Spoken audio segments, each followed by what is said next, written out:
Bueno, vamos a hablar ahora de los controles de próstata. Sabemos que es importantísimo. Esto ya lo sabemos. El problema es que no se hacen porque hay pudor, porque hay miedo, porque no sabemos qué es lo que nos va a hacer el doctor y qué vergüenza y qué me va a decir.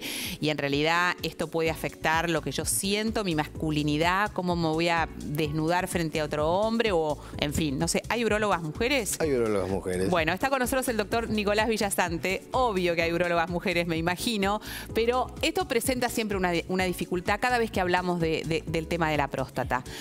No sé si ha ido mejorando con los años esta dificultad o todavía seguimos como remando en dulce leche. Mira, a partir del año 86, el cambio importante que hubo fue la aparición de una molécula que se dosa en sangre, que es el famoso PSA, el antígeno prostático específico. Sí. Sin embargo, el famoso tacto rectal, que es lo que ya te estabas refiriendo y lo que genera ese pudor, se sigue haciendo y es fundamental. La evolución de la sensibilidad que tiene el dedo índice no se ha modificado y realmente nosotros tenemos una gran capacidad de detectar a través del tacto nódulos, induraciones a nivel de la próstata que obviamente nos hacen sospechar la presencia de alguna formación maligna. Inclusive puede ser peligroso el hecho de basar solamente un diagnóstico a través de un dosaje en sangre. Tal cual, tal cual. ¿No? Porque esto también es fundamental aclararlo. Tal cual. Los pacientes nos dicen, no hay, lo que decís vos, no hay nada nuevo, la ecografía, esto, lo otro. No, realmente hoy con dos simples análisis, en realidad lo que es el PSA, obviamente, que se dosa en sangre, que hay valores de referencia, que es más o menos hasta 4, pero uno tiene que tener en cuenta no solamente el valor absoluto de PSA, sino también cuál es la evolución de ese PSA en el tiempo. Y obviamente el tacto rectal. Con esos dos elementos simples, nosotros hoy podemos sospechar, obviamente, que el paciente puede tener una patología maligna en la próstata y a partir de eso, obviamente, recomendar hacer una biopsia prostática. Hoy en día sí se hace por vía transrectal y se hace dirigida con un ecógrafo. Sí. Y podemos realmente sacar muestras randomizadas, se llama, o sea, específicas de cada zona de la próstata para detectar precozmente el cáncer de próstata. ¿Se puede tener una patología maligna o puntualmente un cáncer de próstata y no tener síntoma alguno? Por eso es tan importante el diagnóstico de este tacto rectal que nos permite, bueno, ahondar sobre si vemos algo que no está funcionando bien. Mira, hoy en día la mayor parte de los diagnósticos, por lo menos en el paciente que se controla habitualmente, lo hacemos sin ningún tipo de sintomatología. O sea, lo detectamos solamente habitualmente, de hecho, por el PSA. En algunos otros quizás el tacto también es positivo, pero en realidad la mayor parte de los pacientes que nosotros llegamos a hacer un diagnóstico es solo por el PSA. ¿El cáncer de próstata es el cáncer más común en los hombres o Mira, está...? El cáncer más frecuente del hombre son los cánceres de piel, tanto del hombre como de la mujer. Sí. Pero el tumor sólido más frecuente del hombre es el cáncer de próstata.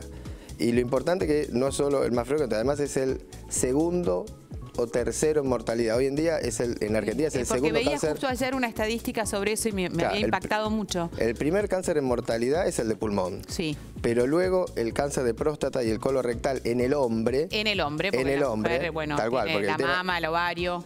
Y mismo hoy, o sea, el cáncer más frecuente es el de pulmón, tanto en hombre como en mujer. El colorectal es el segundo, sí. Pero si uno, obviamente, el hombre o sea, la próstata solamente se encuentra en el hombre, es el segundo en incidencia. Por muy poco, pero es más frecuente que el cáncer colorectal.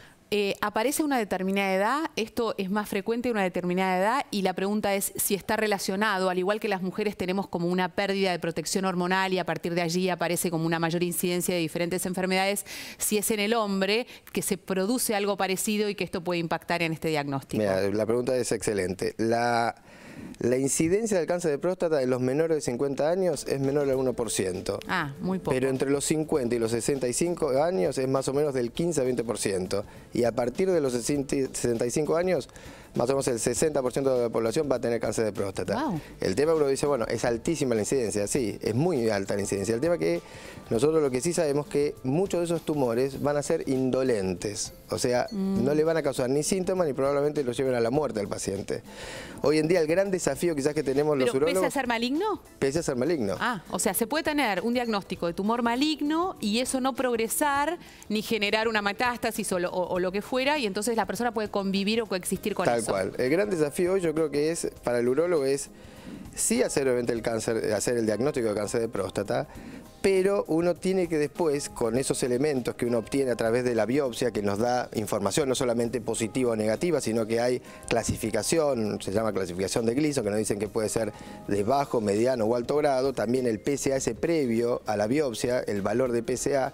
Porque tiene distintos niveles de agresividad el tumor. Tal cual. Entonces, sabemos que va a haber tumores de bajo grado, que tienen baja agresividad, que hoy en día, de hecho, una de las conductas puede ser lo que se llama la vigilancia activa. O sea, que no es el control habitual, una vez por año, etcétera, sino es una vigilancia. O sea, ese paciente se lo controla muy de cerca, con PSA reiterados, con una biopsia prostática nueva antes del año, para ver si ese diagnóstico inicial, que nos dice que esto es un tumor de bajo grado, quizás en otra parte hay un foco de mayor grado. Entonces, o tuvo una progresión diferente. O tuvo una progresión. Habitualmente lo que la duda que a nosotros nos genera quizás esos diagnósticos de tumor de bajo grado es, esto, como te decía inicialmente, la biopsia es randomizada, o sea, al azar. Uno va sacando zonas de muestreos de próstata, pero no sabe si en algún sector que uno no biopsió con esa aguja había un tumor de mayor grado que nos cambiaría la conducta, que no sería la vigilancia, sino ya un tratamiento activo que es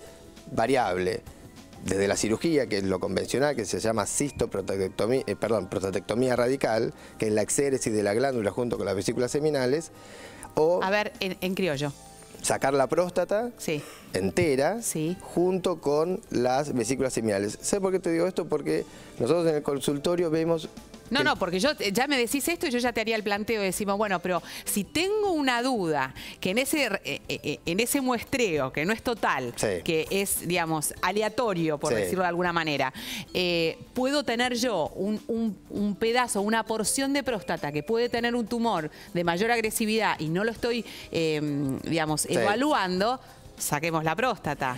A ver, pero vos me vas a contestar, bueno, no, pero hay un costo-beneficio en esto y entonces esto hay que considerarlo. ¿Qué es lo que le produce a la persona o cuáles son las consecuencias que sufre la persona en caso de poder tener o llegar a esta decisión que me imagino que es la límite, que es sacar la glándula? Tal cual, o sea, el tema es tal cual, es una cirugía compleja, no es una cirugía simple, que tiene consecuencias.